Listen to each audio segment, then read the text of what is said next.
I'm watching this 13-minute thing. Here we go.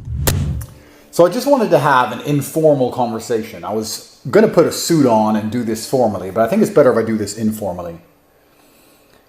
Highlighting some of the things that everybody already knows about how the Matrix operates and what they're trying to do to me and what I believe is going to happen next. It's quite interesting that they are attacking me and attempting to vilify me at the exact same time, whereas real predators, which work for the media establishment, are being ousted. So it's really interesting to do a juxtaposition and do a comparison, right, between how they will treat Philip Schofield, who is confirmed as a groomer, who is admitting he has committed sexual crimes, and how they'll treat me, a man with no convictions and no admission of sexual crimes. Look at the differences in the headlines.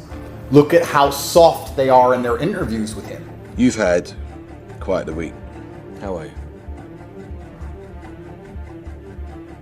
Look at how now, after only 2 or 3 days, the headlines are saying we should forgive him and feel sorry for him and let him off.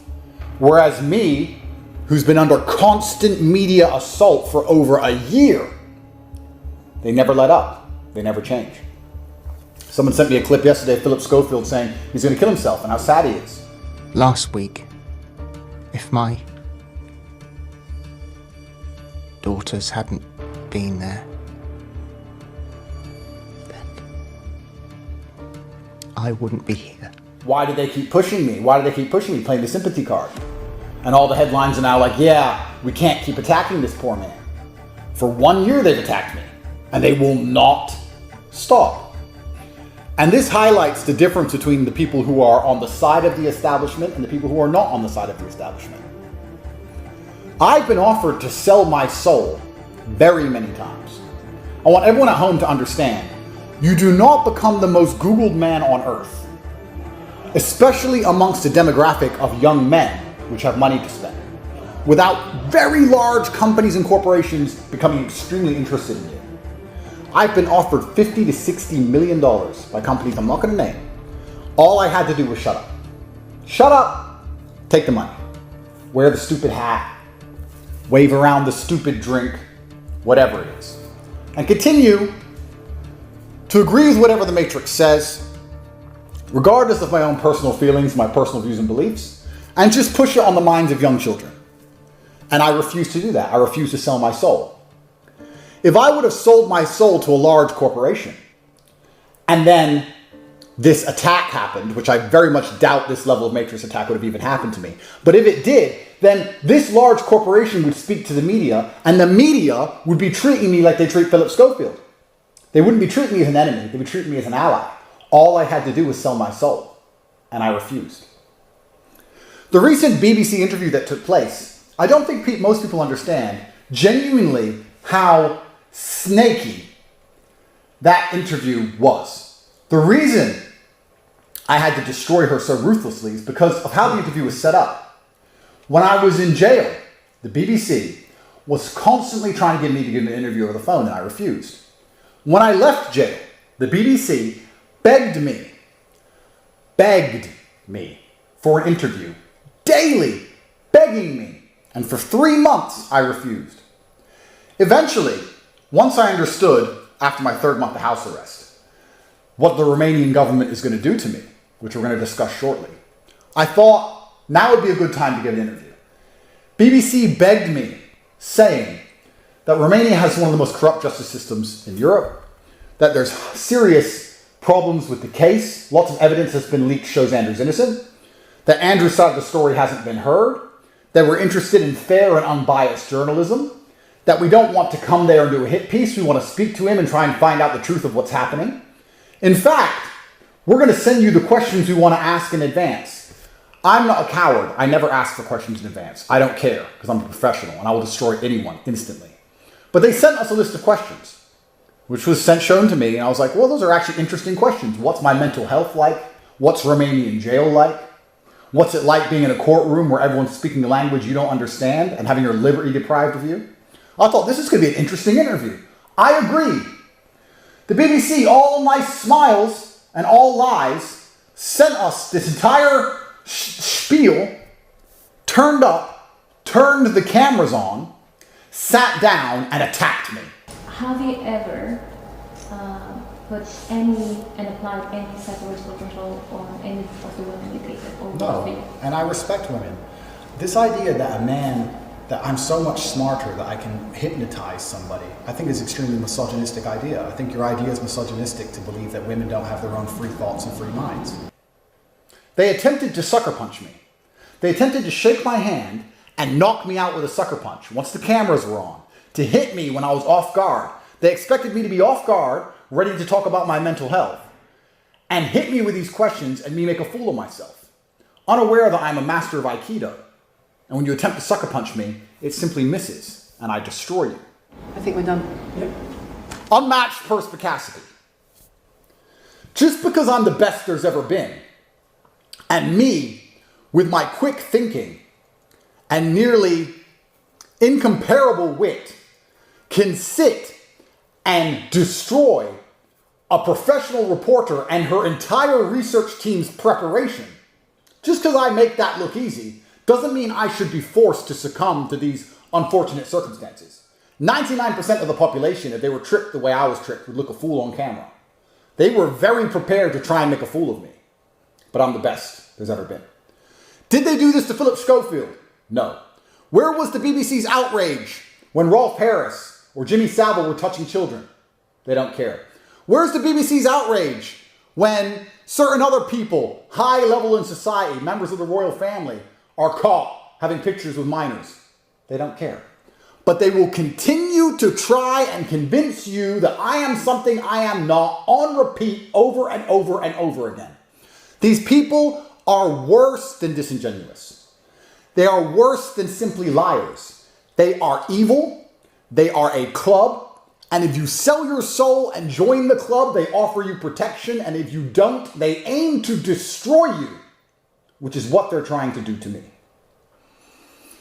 The reason I decided to give the interview to the BBC is because I now believe that the next step, and I'm going to call it, because I've called everything that's happened to me so far. Look at my old interviews. I said, stage 2, they're going to try and put me in jail. I understand that you get 3 strikes in this game. Strike 1 is they try and shut you up and discredit you, which I've just been through. Strike 2 is they try and put you in jail for no reason. And strike 3 is they kill you. The truth is this. So I knew it was coming. I absolutely not knew it was coming because of how orchestrated it was. The only thing, and I'll state this at the beginning, the only reason I'm upset by being canceled is because I've expired one of my lives. I mean, I'd never kill myself. Don't fucking try. But, bro, because that's what's next.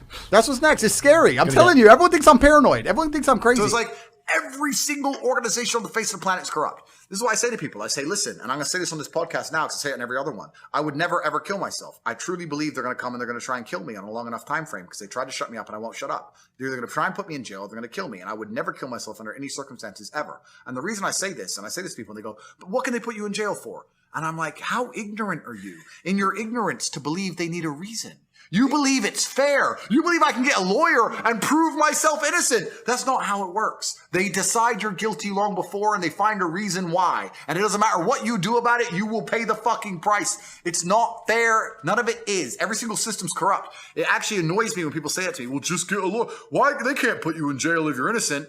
Yes, they fucking can. And that's what people don't understand about the world. They can and they do and they fucking will. And that's what's scary.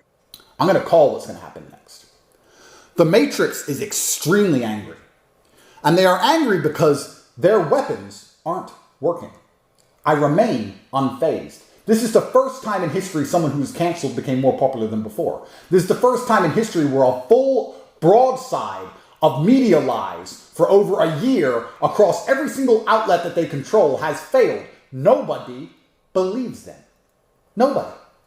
So now what do they do? Well, I believe the UK is going to try and raise charges against me. Don't know what for. I've done nothing wrong. Something's going to appear from nowhere. In fact, I will say that I have some very high-level friends and some whistleblowers who are confirming exactly that to me. They've looked at me and thought, we have to get this guy. What's he done? Nothing. Find something. Who cares? Get some papers, move some papers around, get a judge who'll stamp them, and put him in jail. It doesn't matter that I've done nothing wrong. I also want to say that I believe the Romanian government is going to charge me. They're not going to charge me because they have any evidence. And they're not going to charge me because I'm guilty of anything. They're going to charge me because after a 14-month investigation, 6 months of arrest, which is the maximum they can possibly give me without charge, I don't think they can just drop this. Imagine they just drop this tomorrow. Oh, we made it all up. Imagine that. What choice do they have but to charge me? If they charge me, I have to go to trial. Now, of course, I still believe in Romanian justice. I really, truly believe that even with Romanian justice systems or matrix-controlled justice systems, I will be found innocent. Because I know the case file, I know what's in it. But that's going to take years. They're going to waste 1.5 to 2 years of my life, make me go to trial. Then when I'm found not guilty, it's been years. Who cares, right? Distance from event. If they drop it now, it's the biggest story in the world. They can't drop it. They're going to charge me. They're not going to charge me because I've done anything wrong. They're going to charge me because that's how the Matrix works. Unfortunately, I'm up against an enemy which I can't really, truly beat. I can't beat them. All I can do is continue to discredit them to the point where nobody believes them anymore. And I cannot do that without having perspicacious, intelligent people at home who are analyzing the situation and truly understand what is happening to me. If I have to martyr myself, if I have to some degree sacrifice my liberty and the quality of my life to highlight how the Matrix operates, how the legal system and the media work hand in hand to try and convince the populace somebody is guilty before a judge says they are guilty because they have pre-decided to say this person is guilty because of his wrong-think. If I have to sacrifice myself to do those things, then I guess at least my imprisonment is a noble one. And I'm a man. And although Romanian jail is as close to hell as you can find on planet Earth, if I have to suffer it, I will do that because I will not sell my soul. The point of this video is only to highlight and make clear the differences in how the people inside of the club are treated against versus the people who are outside of the club. And also for me to predict the future for everyone to understand. When new charges come, when new countries attempt to attack me, when the Matrix unrelentingly continues to print lies about me and try to convince the world that I am a bad person, I hope it does nothing else but show the world that I am a good person. These people are liars. The people they tell you are good are not good. The people they tell you are bad are the good ones. Do not believe a word that they say. All in all, my predictions for the future are not certain. My future is certainly not certain. Whether I'll continue to breathe or continue to be free, nobody knows. But the one thing I can guarantee to absolutely everybody at home, and anybody who believes in me and my message, This nigga's a great fucking talker. and anybody who listens to me speak, I will never sell my soul, I will never be controlled, and I will never lie. Nigga, I'm going to topg.com to sign up, nigga. This nigga knows, like, this nigga could talk. The free Tate shirt, $100? That's it? To fight the Matrix? Oh, hell, man. Chat, what size y'all think I wear? I'm at an XL. Buy 2 of these bitches. Wait, there's only 967 left? Come on, man. I'm going to put this in after. Y'all niggas going to steal my credit card info, man. I wish this was in black. Topg.com. Free Top G. Oh, there's a website on the back of it. freetopg.com. Let's go. freetopg.com. It's like he almost prepared for this. Oh, shit. It's like the Matrix. Tate's such an amazing talker. I kid you not. I think he also tweeted about, like, the things that was, like, taken from him. Apparently, he had $380 million taken from him in crypto, which sounded crazy to me. I ain't gonna lie to you. I thought the nigga was capping a little bit how rich he was. Nigga, I didn't know he had $380 million. Nigga, I thought he was capping.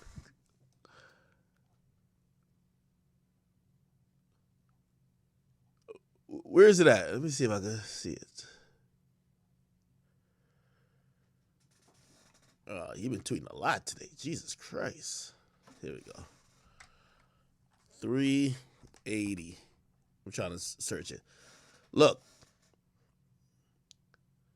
Update. DICOT noted in their indictment to confiscate over $300 million US from the Tate brothers in cryptocurrency. 15 luxury cars, 14 luxury watches, 15 lands of buildings. Oh my God. Nah, these niggas was having it. Lord. 380?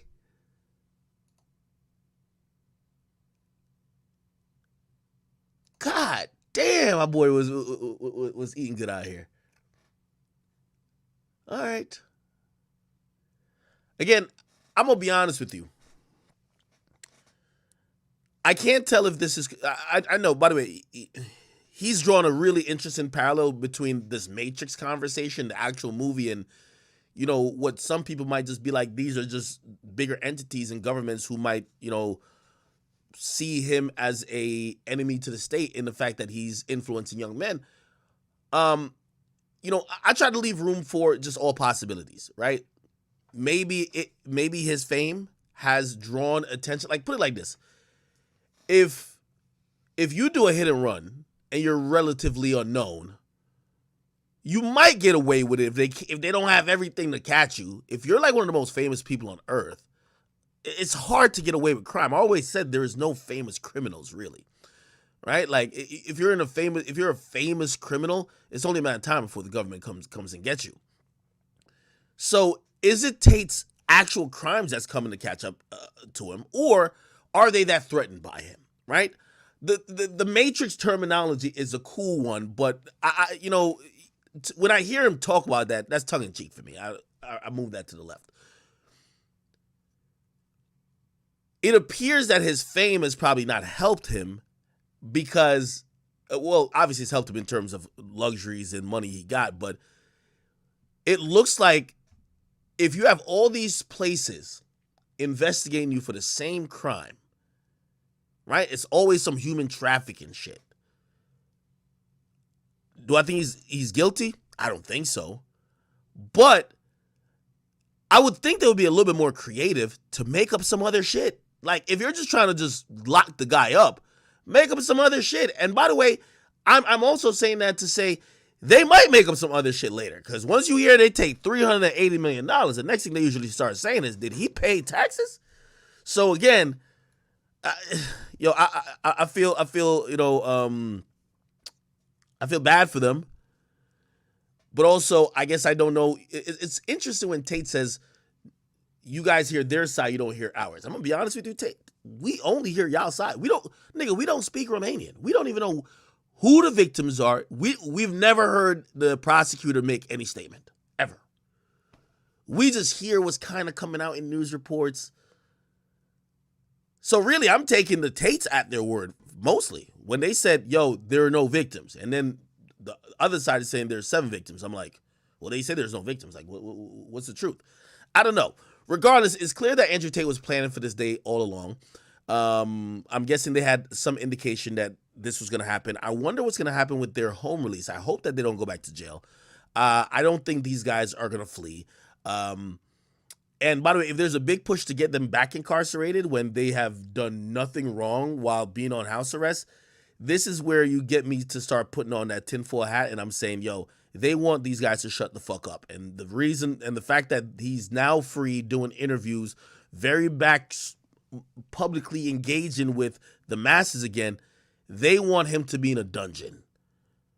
And that's where I might agree with him with his thought on, even if it takes a couple years and he beats the case, at least they get a couple years of getting him out of the public's eye. Like, just shut up, get away with let's lessen the influence. And I'm hoping that's not the case, but, you know, history hasn't been too nice with us just thinking that there are no nefarious objectives when it comes to shit like this. So I'm just keep my eyes open. I just don't know.